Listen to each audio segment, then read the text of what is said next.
अस्सलाम वालेकुम dear students.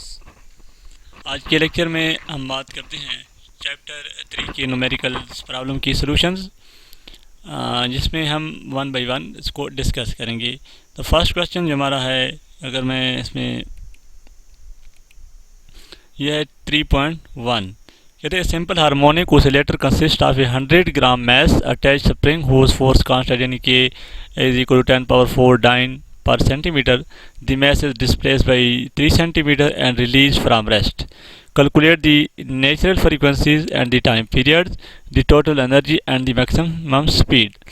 जी, तो फ्रीक्वेंसी का हमारे पास फार्मूला है 1/2 पाई के और एम। हमें हमारे पास के भी गिवन है और मैस भी गिवन है।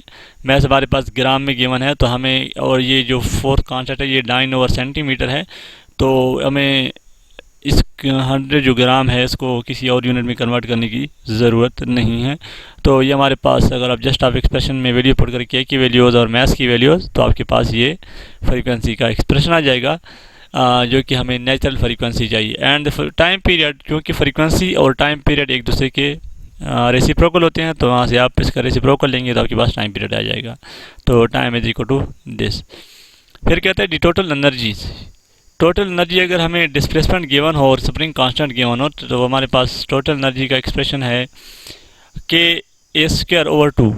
1/2 इज कांस्टेंट, के हमारे पास जो है 10⁴ 9 पर सेंटीमीटर, एंड ए हमारे पास क्या है, एम्पलीट्यूड विच इज़ 3 सेंटीमीटर।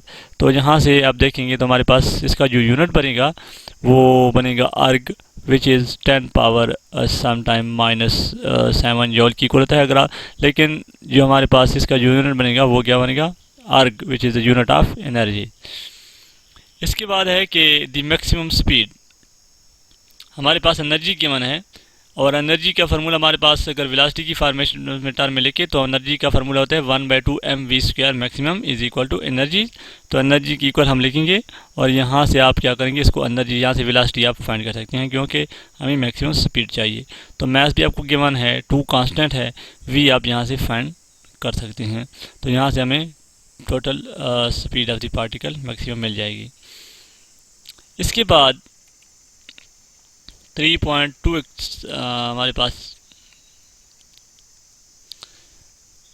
हमारे पास इसका प्रॉब्लम नंबर 2 कहती है allow the motion in the preceding problem to take place in a resistive medium after oscillating for 10 second the maximum amplitude decrease to half the initial values.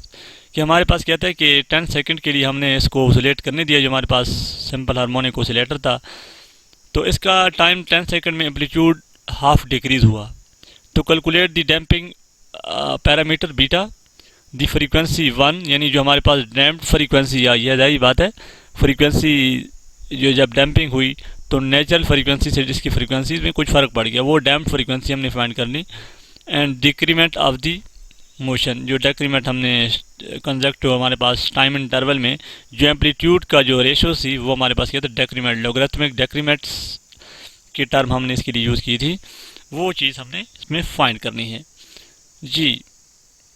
तो अब हम चलते हैं पहले, हमारे पास जो formula the statement that is at certain time t equal to 1 the maximum amplitude has decrease to 1/2 the initial values. कि हमारे पास एम्पलीट्यूड हाफ हो गई, तो एम्पलीट्यूड और डेक्रीमेंट का फार्मूला हमारे पास रिलेशन था xm is equal to a0 exponential minus beta t1, जिसमें बीटा आपको पता है कि एक damping parameter, x amplitude half हो गया तो a0/2, यहाँ से a0 से कुछ कैंसिल हो जाएगा और आपके पास 1/2 आ जाएगा एक्सपोनेंशियल माइनस बीटा। तो बीटा की वैल्यू आप यहाँ से फाइंड करते हैं, क्योंकि अदर जो पैरामीटर है, टाइम आपको पता है कि कितना गिवन है, 10 सेकेंड गिवन है। तो यहाँ से आप जो डैम्पिंग कांस्टेंट है उसकी वैल्यूज़ फाइंड कर लेंगे, और आप देखेंगे इसका यूनिट 1/t की हैं। इसके बाद हमें डैम्प फ्रीक्वेंसी चाहिए, तो वो ω1 is equal to ω0² minus beta square होता है। ω0² इज़ द नेचुरल फ्रीक्वेंसी, जो कि आपके पास क्या थी, क्योंकि टाइम पीरियड आपके पास कितना था, ω0, क्योंकि 10 उस सेकंड के बाद, एंड देयरफॉर हमें नेचुरल फ्रीक्वेंसी गिवन भी थी, एंड बीटा जो हमारे पास ये है। तो यहाँ पे अगर हम वैल्यू पुट करें तो हमें पास ω1 की वैल्यू आ जाएगी, ये ω1 की वैल्यू। और फिर आपको पता है कि ω1 क्या होता है, 2 पाई म्यू क्यू कल, यहाँ से आप म्यू फाइंड कर लेंगे जो कि हमारे पास डैम्प्ड फ्रीक्वेंसीज होगी। ठीक है, और ये सारी बातें यहाँ कुछ चीज़ इसमें सब्ट्रैक्ट हो रही है, तो उससे हमारे पास जो नेचुरल फ्रीक्वेंसीज है उससे हमें V1 यानी V0 जो नेचुरल फ्रीक्वेंसी थी उसकी हमारे पास कुछ वैल्यू और होगी, और V1 की जो हमारे पास डैम्प्ड फ्रीक्वेंसी है उसकी वैल्यूज़ कुछ और होगी। ठीक है, इसके बाद जो इसका पार्ट नंबर 3 था वो हम देख लेते हैं। The decrement of the motion is defined e beta T1 where T1 क्या है 1/μ1। तो e beta T1 is the decrement term जो कि हमने डिस्कस की थी जब हम कंटेंट डिस्कस कर रहे थे ई बीटा T1। तो ई की जगह ई बीटा की जगह डेक्रीमेंट जो डैम्पिंग कांस्टेंट हमने फाइंड की है, और T1 1/μ1 की इक्वल है। तो यहाँ पे आप 1/v1 की वैल्यूज पुट करके आपके पास आ जाएगा 1.0445। तो ये डेक्रीमेंट ऑफ दी मोशन जिसको कहते हैं लोगरिथमिक डेक्रीमेंट। ये कंसेक्टिव जो हमारे पास टाइम इंटरवल है इसके एम्पलीट्यूड की रेशोज होती है। इसके बाद हमारे पास प्रॉब्लम नंबर 3 है। कहते हैं the oscillator of a problem 3.1 is set into motion bye given an initial velocity of the 1 centimetre per second at equilibrium position, कि हमने इसको इतनी वेलोसिटी के साथ इसको मूव करवाया। Calculate the maximum displacement and the maximum potential energies. कहते हैं the initial kinetic energy equal to total energy of the oscillator which is equal to 1/2 mv0² where mass भी गिवन है एंड v0 भी given है। तो आप क्या find कर सकते हैं, मैक्सिमम डिस्प्लेसमेंट यहाँ से फाइंड कर सकते हैं जी। 1/2 mv0² is the maximum kinetic energy which is should be equal to maximum potential energy 1/2 kx², क्योंकि हमें मैक्सिमम एम्पलीट्यूड चाहिए। तो x0 क्या है, इसमें मैक्सिमम एम्पलीट्यूड है। आपको मैक्सिमम वेलोसिटी भी पता है v0 is equal to 1 centimetre per second, mass भी गिवन है, के डैम्पिंग कांस्टेंट भी गिवन है, इन केस और जो हमारे पास कांस्टेंट था स्प्रिंग कांस्टेंट या फोर्स कांस्टेंट भी इसको कहते हैं। यहाँ से आप x0 की वैल्यू फाइंड करके जो कि मैक्सिमम एम्पलीट्यूड होगा। फिर वो कहता है कि दी मैक्सिमम पोटेंशियल एनर्जी, अगर आपको मैक्सिमम एम्पलीट्यूड मिल गया है तो मैक्सिमम पोटेंशियल एनर्जी होती है कि x0²/2, के इज द कांस्टेंट जो कि गिवन था, x0 आपने यहाँ से फाइंड किया तो आपके पास ये देखें 50 अर्ग्स आ जाएगा। अर्ग्स मैंने आपको पहले बताया कि ये हमारे पास एनर्जी का यूनिट होता है। इसके बाद हम चलते हैं प्रॉब्लम 4 की तरफ। वो कहते हैं कि consider a simple harmonic oscillator, calculate the time average of the kinetic and potential energy over the 1 cycles, कि हमने पहले average energy of kinetic energy find करना है। इसके बाद average potential energies over the cycle find करनी है with respect to position, और इसके बाद हमने दोनों की average kinetic energy and average potential energy with respect to position find करनी है, और पहले with respect to time find करनी है जी। तो average kinetic energies and average potential energies हमें पता है कि अगर हमें किसी फंक्शन का एवरेज फाइंड करना पड़ जाए तो हम मतलब एफ है तो हम क्या करते हैं, अगर विद रिस्पेक्ट टू टाइम तो 0 to t होता है इस तरीके से, और यहाँ पे आपके पास होता है F of T and D T. ठीक है, ओवर क्या होता है आपके पास 0 to t लिखते हैं आप इसको, एंड आगे डी टी। ठीक है, अगर with respect to position average लेना है तो फिर हमारे पास अब इस केस में देखिए हम फंक्शन हमारे पास क्या होगा। फंक्शन हमारे पास जब हम काइनेटिक एनर्जी का फार्मूला लिखेंगे तो काइनेटिक एनर्जी होते हैं m/2 एंड आगे होता है m⍵² and sin²ω_t kinetic energy के एक्सप्रेशन में होता है, और पोटेंशियल एनर्जी के एक्सप्रेशन में हमारे पास cos² होता है। तो आपको पता है 0 to t total time period कितना होता है 2π/ω। जैसे उन्होंने यहाँ पे लिखा है कि x is equal to for example the position and velocity of a simple harmonic oscillator is given by this x is equal टू a sin ω0t, एंड इसका डेरिवेटिव लेंगे तो आपके पास वेलोसिटी आ जाएगी। तो kinetic average time average of the kinetic energy is equal to 1/t, यानी जैसे आप ये 0 to t को इंटीग्रेट करें तो dt अपर और लोअर लिमिट तो t - 0 which is equal to t। तो यहाँ पे आपके एक्सप्रेशन के जो बॉटम में आएगा वो t आएगा।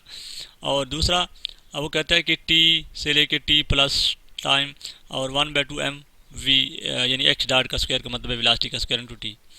और ये कहता है कि टा इज इक्वल टू 2π/ω, क्योंकि आपके पास टोटल जो टाइम पीरियड होता है 2π/ω is the period of oscillation जी। और x डॉट आप यहाँ से फाइंड कर चुके हैं, तो इसका जब आप वैल्यू पुट करेंगे तो ये cos² ω t वाली टर्म यहाँ पे आ जाएगी। और फिर आपके पास क्या है से लेके टी प्लस टा वेयर टा is the period of A oscillation. तो इसको अगर हम इसकी वैल्यूज पुट करें यहाँ से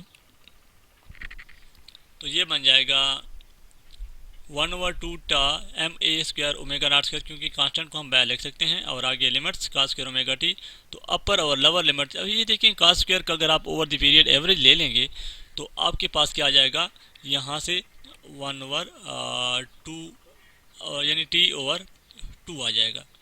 तो 2/2 4, और ये जो टा है ये इसमें आपके पास कैंसिल हो जाएगा, तो एवरेज आपके पास आ जाएगा M A square omega naught square over 4। इस तरीके से अगर आप पोटेंशियल एनर्जी का एवरेज लेंगे तो 1/टा टी टू टी प्लस टा के एक्स स्क्वायर ओवर 2। एक्स की वही वाली वैल्यू जो हमें पीछे लिखी है, अगर मैं आपको यहाँ से रिकॉल कराऊँ, ये देखिए एक्स की वैल्यू ए साइन ओमेगा टी, जब आप एक्स का स्क्वायर लेंगे तो ये बन जाएगा a square sine square omega naught t. तो जब जब यहाँ पे पुट करेंगे इसकी जगह के एक्स स्क्वायर की जगह आ जाएगी, तो साइन स्क्वायर का आपके पास इंटीग्रल आपके पास इसका आंसर है 1 minus cos 2 omega T over 2। तो उसको अपर और लोअर लिमिट पुट करेंगे तो ये बन जाएगा के स्क्वायर ओवर 4, क्योंकि इसका जो एवरेज वैल्यू आती है 1/टी ओवर 2 आती है इसकी भी। तो ये टा से कैंसिल हो जाएगा और 1/4 और ऊपर जो कांस्टेंट है के स्क्वायर है डेट आ जाएगा। तो ये एवरेज पोजीशन, यानी हमने जब एवरेज लिया दोनों का, पोटेंशियल एनर्जी का एंड काइनेटिक एनर्जी का विद रिस्पेक्ट टू टाइम, तो आप देख रहे हैं ये दोनों इक्वल आ रहे हैं। ठीक है, average of a kinetic energy and average of a potential energy with respect to T is equal, दोनों इक्वल हैं। और अगर आप इन दोनों का सम ले लेंगे तो आपके पास आ जाएगा M A square omega naught square over 2 आ जाएगा।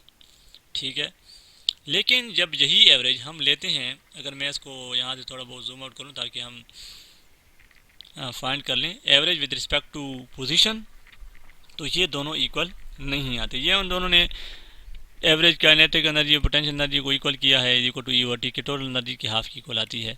कि अगर आप इन दोनों को ऐड कर लेंगे, यानी इस टर्म को और पोटेंशियल एनर्जी और काइनेटिक एनर्जी की टर्म को ऐड कर देंगे, तो यहाँ पे 1/4 और 1/4 1/2 आ जाएगा।